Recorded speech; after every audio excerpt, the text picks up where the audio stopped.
You know, the funny thing about being realistic is that most people treat it like a polite way of lowering their expectations.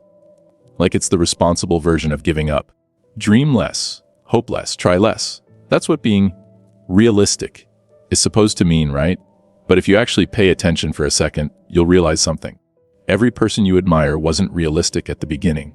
They were unreasonable, awkward, and way overconfident about things they hadn't earned yet. Here's an unpopular take.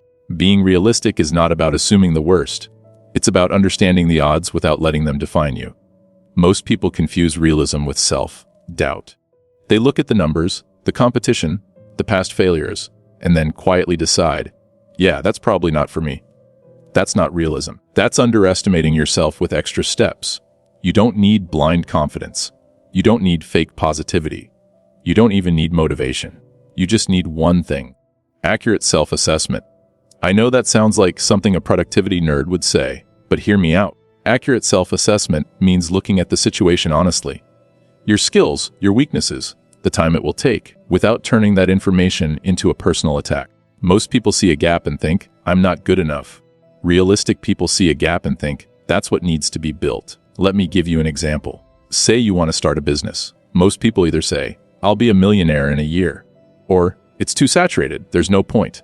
Both are wrong. A realistic approach sounds more like, I'm bad at marketing right now. That means I need to learn marketing, not quit. Or let's say you want to get in shape. Instead of saying, I'll look like a fitness model in 3 months, or I've never been athletic, so why bother? You say, I'm weak right now. That's normal. Strength is built, not revealed. See the difference? The goal doesn't change, only the timeline and the strategy do.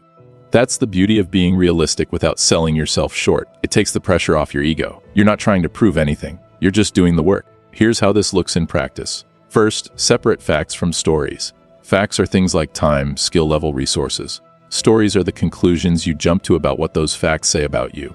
Second, replace I can't with I can't yet. Not as a motivational trick, but as a literal statement of reality. Finally, get comfortable being a beginner. Underestimating yourself usually comes from expecting mastery too soon. Realism isn't about lowering the bar. It's about knowing where the bar is and still choosing to walk toward it. And here's the part most people miss. When you stop underestimating yourself, you also stop overestimating how fast things should happen. Next time you're about to say, I'm just being realistic, ask yourself this: am I adjusting my strategy, or am I quietly protecting myself from disappointment? Worst case, you stay exactly where you are. Best case, you finally give yourself enough credit to grow. That's the whole point.